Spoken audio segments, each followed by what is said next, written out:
రోజు I want fruits అన్నాడు.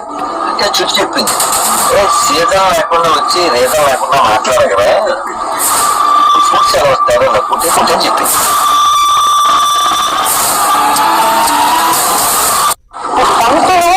మించుని గెంతులేసి ఎంత గేది నాకు అర్థం కావట్లేదు కదా. నవంబర్ 3వ అధ్యాయం 12వ వచనం కూడా వస్తుంది, చాలా జాగ్రత్తగా చేయండి. అకాలపు పండ్లు గల అంజూరపు చెట్ల వలె అని అంటారు చూడండి. అకాలపు పండ్లు, అకాల అంటే ఇందాక అన్నారు కదా, అంజూరపు పండ్ల కాలము కాదు అంటే ఇది పండ్ల కాలం కాదు, అకాలం అంటే అన్నా కదా. అనుసీజంలో సీజన్ కానప్పుడు రీజన్ లేకుండా చెప్పించాడు. అంజూరపు అకాల పండ్లు కాదు, అంజూరపు చెట్ల వలె అంటే అకాలం అకాలంలో కూడా అంజూర పండ్లు కాస్త అంటే నవంబర్ కాస్తాయి చెప్తున్నాడు. అదే చెప్తున్నాడు. అకాలము అనగానే లేట్ స్ప్రింగ్ లో వచ్చే పిచ్చితో పోలిస్తూ చెప్తున్నాడు వాతావరణాన్ని. మెచ్యూర్ ఫిగ్ కాయని కాలం అనగా బ్రీబా కాసే కాలం అని అర్థం. చాలా జాగ్రత్త చదవండి. అంజూరపు చెట్టు నుండి అకాలపు కాయలు రాలినట్టు, అంజూరపు చెట్టు నుండి అకాలపు కాయలు రాలినట్టు అని ఉంటది. అంటే అంజూరపు చెట్టు నుంచి ఏం కాస్తాయట? అకాలపు కాయలు కాస్తాయట. దీన్నే అన్సీజన్ అంటారు.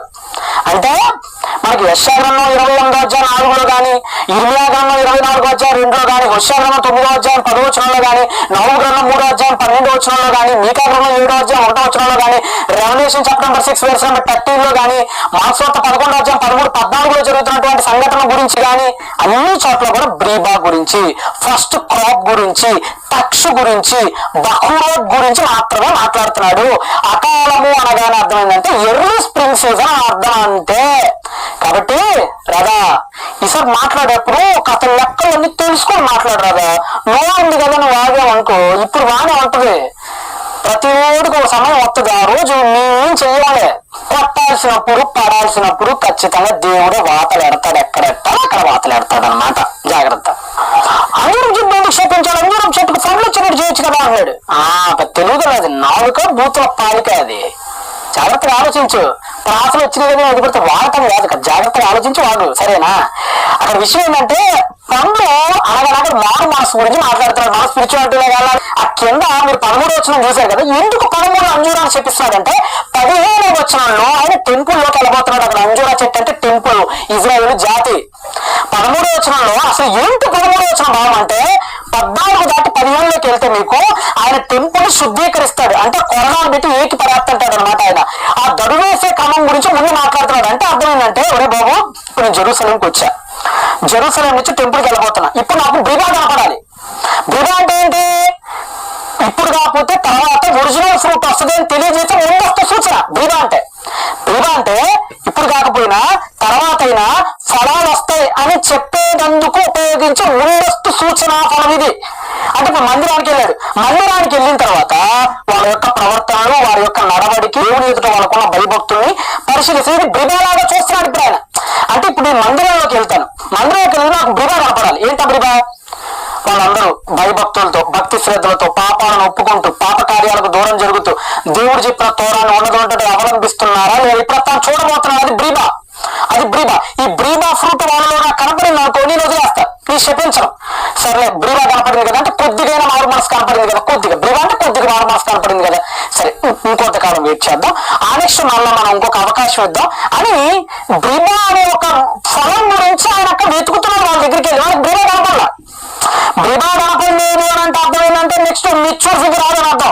అంటే ఇప్పుడు మందిరంలోకి వెళ్ళాడు ఆయన, వాళ్ళలో ఒక్కళ్ళలో కూడా పాప భీతి కనపడట్లేదు. అంటే అర్థం ఏంటంటే ఈ సన్నాసులు ఎప్పటికీ మారరు, వీళ్ళు మారు మనస్సుకు తగిన ఫలము రాదు అని అర్థం. కాబట్టి ఇప్పుడు ఏం చేస్తున్నాడంటే చెట్టును శపించినట్లుగా మందిరాన్ని శపిస్తున్నాడు.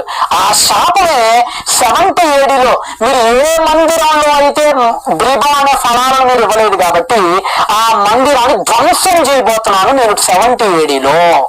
చెట్టు శపించడం అంటే అర్థం ఏంటి అనుకున్నారు? ఆ చెట్టు యొక్క టెంపుల్, చెట్లు బ్రీబా కనపడినందుకు దాని ఆకులు ఉన్నాయి. ఆకులు అంటే ముందు పాడింది కాదు, ఆకులు అయితే దట్టంగా ఫుల్గా ఉన్నాయి, అన్ని ఫుల్గా ఉన్నాయి. అలానే మందిరంలో జనాలు కూడా ఫుల్గా కిక్కిరిసిపోయి ఉన్నారు, తొక్కేసలాత్మ జరిగేంతగా ఉన్నారు అన్నమాట టెంపుల్ కూడా జనాలు. అంటే ఆకులు సమృద్ధిగా ఉన్నాయంటే జనాలు మాత్రం సమృద్ధిగానే ఉన్నారు, కానీ బ్రీబా లేదు. అంటే బతుకుల్లో కనీసం ముందస్తు సూచనకు సంబంధించిన మారు మాస్ కూడా లేదు. కాబట్టి చెట్టు శపించాడు, అంటే టెంపుల్ శపించాడు. అంటే 70 ఏడీలో ఆ టెంపుల్ డిస్ట్రక్షన్ అయిపోద్ది, చెట్టు అందుకని 21వ వచనంలో పేతురు అంటాడు, ప్రభు నువ్వు శపించినటువంటి చెట్టు పాడైపోయిందని. అంటే 70 ఏడీలో ఈ అంజూరపు చెట్టు లాంటి ఈ టెంపుల్ కూడా ఎండిపోయి రోమిల చేతిలో పాడైపోబోతుంది అని అర్థం అక్కడ. ఇది టెంపుల్ డిస్ట్రక్షన్ కి సంబంధించినటువంటి ఒక సింబాలికల్ యాక్షన్. ఇది నీలాంటి బొత్తకోడికే నాకు అర్థమవుతుంది. కాబట్టి బోటనీ చదువుకొని సత్తే చెప్పే కదా వానాకాలం చదువులని. వానాకాలం సార్, వానాకాలం చదువులు కాకుండా మంచిగా చదువుకొని కాస్త మంచిగా బోటనీ అయినా చదువుకొని సచ్చుంటే అప్పుడు అర్థమైంది, బ్రిబా అనేది ఒకటి ఉంటుందా, ఫిగ్ అనేది ఇంకోటి ఒకటి ఏడ్చిందా, ఈ రెండు వేరు వేరా, ఇది ఎర్లీ స్ప్రింగ్ లో వచ్చిద్దా, ఇది లేట్ స్ప్రింగ్ లో వచ్చిద్దా, యేసుప్రభు వెళ్ళింది ఎర్లీ స్ప్రింగ్ లో బ్రిబా కోసం వెళ్ళాడా, మెచ్యూర్ ఫిగ్ కోసం కాదా అని అర్థమై సచ్చేది. ఈ వానాకాలం చదువులతో నా వస్తువుల్లో అది మాకు పెడతాం ఈ తంట.